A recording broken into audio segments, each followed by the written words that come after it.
Hey everyone, and welcome back to the channel. Today we are going to take a look at how richest fiction author J.K. Rowling spends her fortune. Let's get right into it.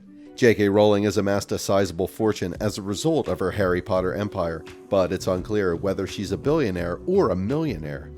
Rowling's net worth was estimated by the New York Times to be $1.2 billion after taxes in 2016, but she was dropped from Forbes' billionaire list in 2012. In 2017, Forbes estimated her fortune to be around $560 million. Rowling has kept her fortune private and has denied being a billionaire. However, the addition of zeros to her net worth does not alter her rags to riches story. Rowling was raised in Gloucester, England, the daughter of an aircraft engineer and a high school technician. She described her adolescent years as trying, and she went on to study French at the University of Exeter. She worked as a translator for Amnesty International after graduating in 1986. 4 years later, on a train ride, she famously came up with the idea for Harry Potter. She wrote the book while living in Porto, Portugal, and then in a small flat in Edinburgh. Rowling was a single mother on government assistance at the time. She completed Harry Potter and the Philosopher's Stone in 1995, but the book was repeatedly rejected. In 1997, Chris Little, the literary agent who finally accepted her book, struck a deal with Bloomsbury to print 500 copies for a meager $3,141 advance. By 1999, it had sold 300,000 copies in the UK. Since the release of the Harry Potter series, 500 million copies of the books have been sold worldwide.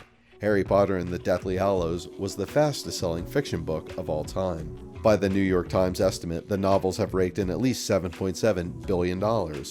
Rowling would have made at least $1.15 billion if she had taken a standard author's royalty cut of 15%.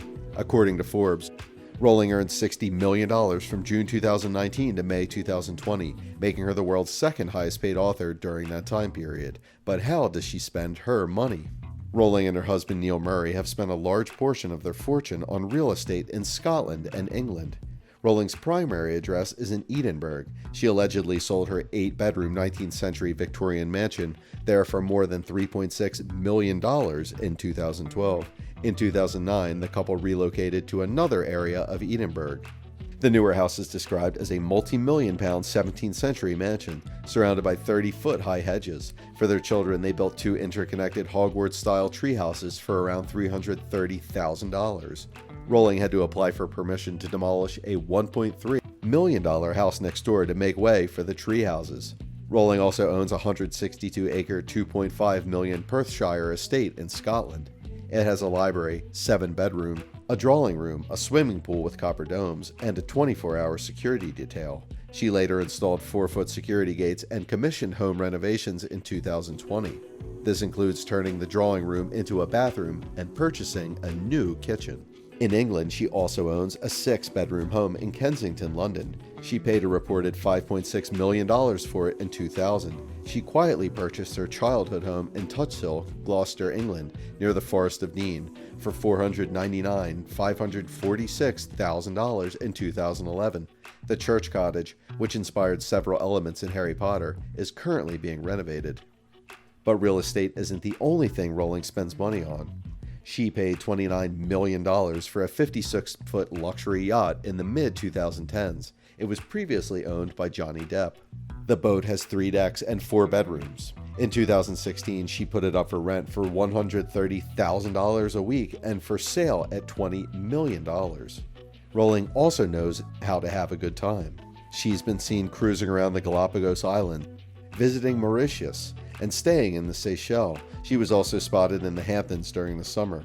According to New York Mag, in July and August of 2016, she was willing to pay up for $500,000 for a house there.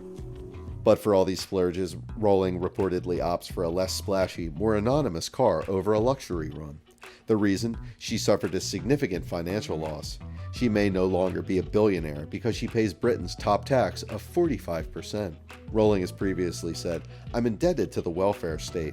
When my life hit rock bottom, the safety net was there to break the fall." She is known for her leftist political views, generally supporting the Labour Party in the United Kingdom. She donated $1.25 million to the party in 2008. She is not a fan of the party's former leader, Jeremy Corbyn. Rowling has also made numerous charitable contributions totaling at least $150 million over the years. With a $16 million contribution, she established the Anne Rowling Regenerative Neurological Clinic at the University of Edinburgh in memory of her mother, who died when Rowling was 25.